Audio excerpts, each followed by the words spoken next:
Hi, welcome back to Plan My Disney Holiday, and this is ranking everything that you can do in Animal Kingdom. So when I say do things at Animal Kingdom, I'm on about shows, attractions, those sort of things too that you can do. First off, bottom of my list is going to be the Boneyard, mostly because I'm too old for it, too big for it, and unfortunately it's just I'm out of that audience for it. I'm very jealous of it. I'd love to go on it, but it's just something that I'm not able to go on. Along the same sort of line, it's something that I feel I'm too old for or too big for, is TriceraTop Spin. Again, I've been on Dumbo. I love Dumbo, and I probably would go on it if it was a 5-minute queue and there was nothing else to do, or I was waiting for a meal reservation or a show to start. But yeah, it's not top of my list. It's more something that I would skip if I was personally there, unless I had the time. Next up on my list would be Feathered Friends in Flight. I've seen this when I was a kid. I remember it. I was really interested in it when they had the up characters. Again, I think if I had time to kill, if I only had the one day, I definitely wouldn't put this on the to-do list. It would be something that if I had time to kill, I was waiting for a reservation or something like that, I'd probably pop in. But I think that there's things higher on this list that I would do before going to see Feathered Friends in Flight.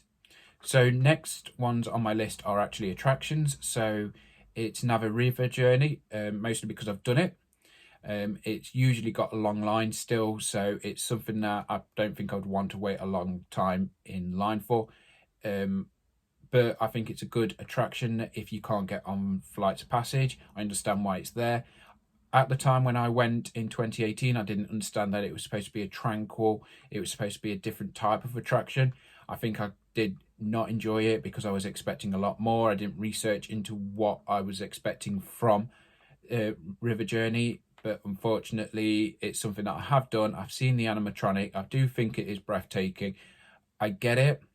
I do think it's a wonderful land and it fits in brilliantly with Pandora, but it's just something that is not on my massive to-do list. It definitely, if I was going to Animal Kingdom for the day, it's something I would skip.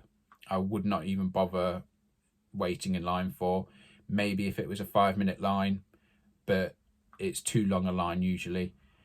And along the same sort of line, it's Tough to Be a Bug. I've enjoyed this show so much. Don't get me wrong, I do enjoy this show. It makes me laugh. I really enjoy the story. I love Flick as a character. I remember watching It's a Bug's Life and really enjoying it. So it's not the content, it's just that it hasn't really changed since I first saw it when I was a child. I do enjoy going to see it. It does get out the Florida weather. Nice bit of AC. But again, I've seen it so many times. There is things higher up on this list that are more unique and more different each time you see them. And which would be then my next one would be the conservation station and having a look around there and seeing the petting the goats and the animals. And I think that those experiences change from whenever you go. They can be slightly different. You might catch things that are happening with the vets. So yeah, there's always a good chance that something different is happening in the conservation station. While I'm along the same lines of petting goats and things, I think next up on my list would be going to see the animals. This is a big cheat because there is a lot of animals to see, and there's lots of different habitats and all throughout the park, like the oasis at the front of the park. But literally going to do the walks, I'm going to include the Jungle Trek and the Gorilla Falls on this. Go and seeing the animals. Again, you completely different experience depending on the weather, depending on the time of day, depending on time of year. Just generally, whatever might happen, it could happen, and I think it's fantastic. I love going on those trails, and you can get a different experience each time. My next point is something that I've never done. I don't think it's actually aimed for me personally. I think it's aimed for a younger audience, but it's something I'm very intrigued about, and it is Wilderness Explorers. It looks like a lot of fun. You go around the park, you collect stickers and you do activities, and it just looks like it's a great laugh. Let me know if you've ever done it or you know someone who has in your family or in your party, because it looks like it's a great laugh. So let me know if it is. It's just something different to do in the park. So I definitely would have a go at doing this if I was going to go to the park. And yeah, I think that sounds great. Something else that I really do enjoy doing is animation classes. So I will definitely be having a go at that next time I would be in Animal Kingdom.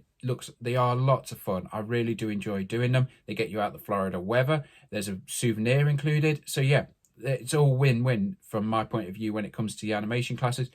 Maybe a downfall is the amount of time it takes for an animation class. They can be quite lengthy, but I think it is definitely a great experience in the parks. The next item on my list is something that's currently closed. It would probably have been lower if it wasn't going through a change, and that is Finding Nemo. I think it's a great show. The puppeteering is amazing. I absolutely loved going to see this on my honeymoon. It's just a breathtaking musical. It is fantastic to watch, but it would be along the same sort of lines as other previous list items, that it's something that I've seen before. It hasn't really changed, but because it has been revamped, it's been had some reworking done, and it's opening this year, 2022. I'm very intrigued to see what has happened and how it's changed. Maybe it's including more in Finding Dory. So yeah, I'm very intrigued to see what changes have been made to the Finding Nemo musical. So yeah, that is my next point on Finding Nemo the musical. The next one is the other big show. It is Lion King the musical. This is where I get a bit contradictory and a bit of a hypocrite, but I love Lion King the musical. I know it's the same show as I saw all them years ago, but the nostalgia for the Lion King the film, Lion King the musical, is deep within me. I love it. It just brings back so many great memories with my family, friends, loved ones.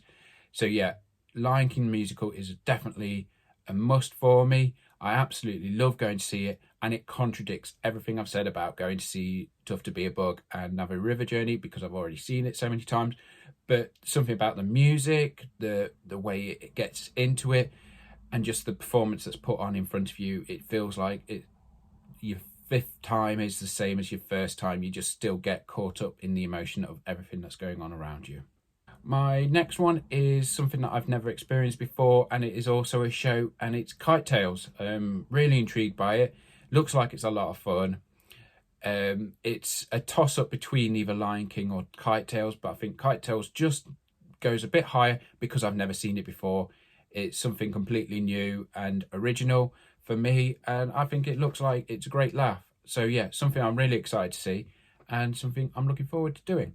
And it's on my bucket list, which if you saw my previous video, you'll know all about that. Definitely has to be high up on my list is characters. I know at the moment characters are still on the boats that go around the river, but when it goes back to normal, seeing the characters, meeting them, it's always great fun. So characters is definitely a high up on my list. I love meeting characters. I love taking photos with them. Got some great photos in Disneyland Paris, and I just continue to enjoy those meet and greet experiences that you get to have with the characters.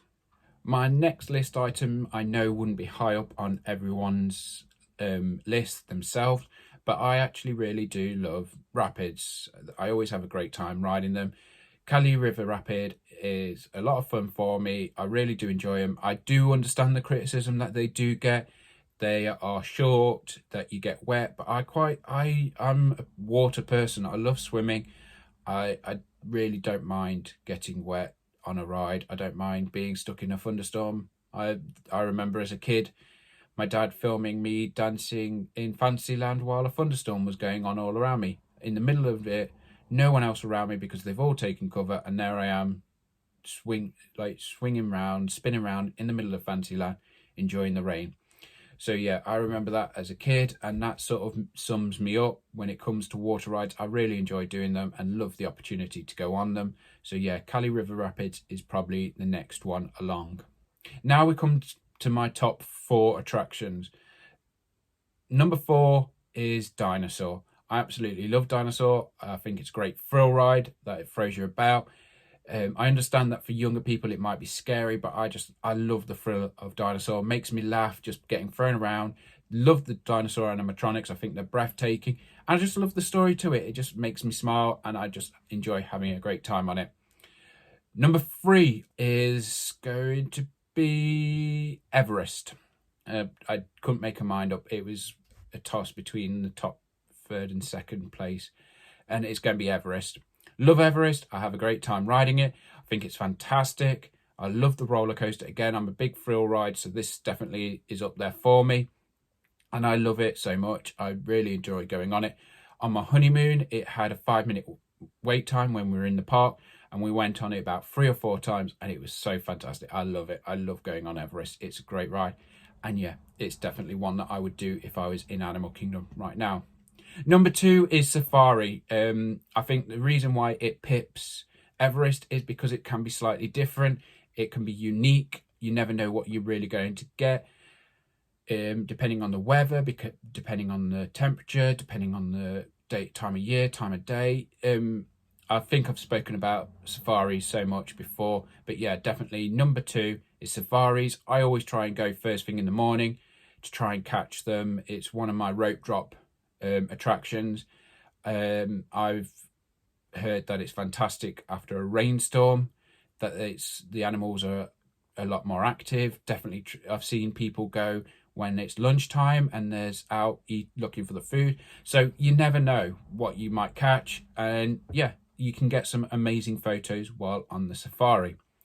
And then finally, number 1, the attraction that I would want to do in Animal Kingdom is Flights of Passage. This is something I have never done. It's something that I talked about on my bucket list. It's something that I need to do. I've never done it. And I look forward to going back to Animal Kingdom in the future and going on Flights of Passage. I've tried to see very little of in-attraction footage. I know that it's like a motorbike that I sit on. I know that it's a bit based on the soaring structure of the attraction. But I think I'm really looking forward to going to see it. I'm looking forward to experiencing it. Unfortunately, didn't get to go on in 2018, but it's definitely top of my list to do in Animal Kingdom. So let me know in the comments below what is on your list of things to do in Animal Kingdom. I think I've hit everything. If I've left anything out, let me know in the comments below, and I'll let you know whereabouts they would fall on my list. Thanks for watching. Like, subscribe, do all the social media stuff. Hope you're having a great time, and I will see you real soon.